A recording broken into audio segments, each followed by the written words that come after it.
नमस्कार, मी नम्रता पाटील रसोईमध्ये आपलं सगळ्यांचं मनापासून स्वागत आहे। आणि आज मी आपल्याला मूग डाळीचा पौष्टिक हलवा कसा बनवायचा ते दाखवणार आहे। चला तर वेळ न घालवता आपण रेसिपीला सुरुवात करूया। इथे मी घेतली आहे 1 वाटी मुगाची डाळ आणि ती पहिल्यांदा धुवून घ्यायची स्वच्छ। 2 पाण्याने धुवून घ्या। डाळ स्वच्छ धुवून झाली आहे आणि याच्यामध्ये पाणी टाकून 2 ते 2.5 तास भिजत ठेवायचे आहे झाकण ठेवून। हे बघा आपली डाळ छान भिजली आहे। मी 2.5 तास भिजवून घेतली आहे। मुगाची डाळ लवकर भिजते त्याच्यामुळे जास्त भिजवण्याची गरज नाहीये। आणि ह्याच्यातलं पाणी आहे ना सगळं असं गाळून घ्यायचं आहे। एक 20 मिनिटं असंच ठेवा किंवा एक 10 मिनिटं कपड्यावर टाकून पुसून घ्या आणि त्याच्यानंतर मिक्सरमध्ये वाटून घ्यायचे आहे।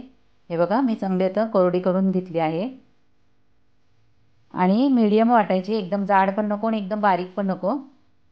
हे बघा अशा पद्धतीने वाटून घ्यायचे आहे। तर हलवा बनवायला घेऊया। इथे मी तूप गरम करून घेतलं आहे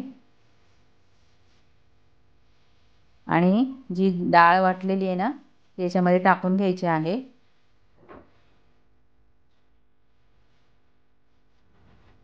आणि चांगलं असं मिक्स करून घ्यायचं आहे। पहिल्यांदा गॅसची फ्लेम लो ठेवायची आहे। पूर्ण लो फ्लेमवरच आपल्याला हलवा बनवायचा आहे। फास्ट ठेवली तर डाळ जळेल आणि हलवा इतका चांगला होणार नाही। हे बघा किती मोकळा झाला आहे। आणि याच्यामध्ये अजून घालायचं आहे तूप। इथे मी 2 मोठे चमचे घेतले आहे तूप। तूप थोडं जास्त झालं तरी चालेल। आणि परत मिक्स करून घ्यायचं आहे चांगलं आणि परतत राहायचं आहे।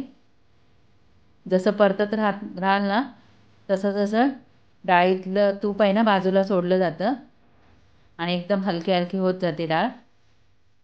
हे बघा अशा पद्धतीने आपल्याला भाजून घ्यायची आहे डाळ। गॅस बंद करायचा आहे आणि बाजूला ठेवून द्यायची आहे कढई। ही घेतली आहे 1 वाटी साखर। जितकी डाळ घेतली ना आपण तेवढीच मी साखर घेतली आहे। आणि याच्यामध्ये घ्यायचं आहे 2.5 वाट्या पाणी। हे एकदम परफेक्ट मेजरमेंट आहे। हलवा आपला जास्त गोड पण नाही आणि फिका पण नाही होणार, एकदम परफेक्ट होणार। आणि पाणी पण एकदम बरोबर हे लागतं एवढं। आणि एक 2 ते 3 मिनिटं उकळी देऊन द्यायची आहे। पाक तयार करायचा नाही आहे। साखर विरघळेपर्यंतच आपल्याला पाणी उकळायचं आहे। आणि हे पाणी आहे ना या डाळीमध्ये टाकून घ्यायचं आहे आणि मिक्स करून घ्यायचं आहे। गॅस लावायचा नाही आहे।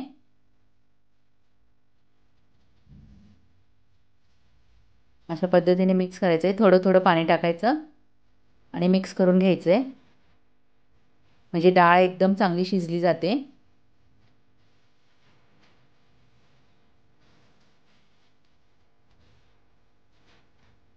ज्या गुठळ्या बारीक बारीक दिसतात ना त्या शिजल्या जातील। सगळं पाणी टाकून घ्यायचं आहे।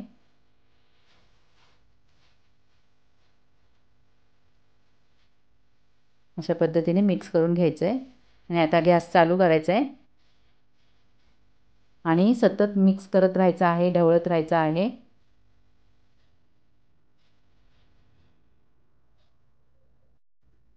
हे बघा असं परतत राहिल्याने असा घट्ट घट्ट होत जातो आणि बाजूचं तूप सुटत जातं। आणि याच्यामध्ये टाकायचे आहे ड्रायफ्रूट, काजू, बदाम, पिस्ता कापलेला। आणि हे पण चांगलं मिक्स करून घ्यायचं आहे किंवा आधी तुपात तळून घेतलं तरी सुद्धा चालेल आणि नंतर टाकलं तरी सुद्धा चालेल। आणि अजून एक 5 मिनिटं लागतील आपल्याला। असं परतून घ्यायचं आहे। आणि इथे मी घेतले आहे अर्धा चमचा जायफळ आणि वेलची पावडर। दोन्ही टाका म्हणजे टेस्ट येते एकदम। आणि इथे अर्धा चमचा घेतला आहे सुंठ पावडर। सुंठ पावडर आवर्जून टाका, वातासाठी पण चांगली आहे, पोटासाठी पण चांगली आहे आणि टेस्ट पण येते एक हलव्याला। आणि थोडं टाकायचं आहे तूप. तुम्ही जर माझ्या चॅनेलला सबस्क्राईब केलं नसेल तर सबस्क्राईब करा. त्याच्यानंतर बेलचं बटन दाबा, त्याच्यानंतर ऑलचं बटन दाबा, म्हणजे माझे सर्व व्हिडिओ टाकले आपल्यापर्यंत पोहोचतील. आणि तुम्ही हा हलवा नक्की बनवून बघा. अतिशय असा टेस्टी हलवा बनतो. व्हिडिओ पाहिल्याबद्दल धन्यवाद.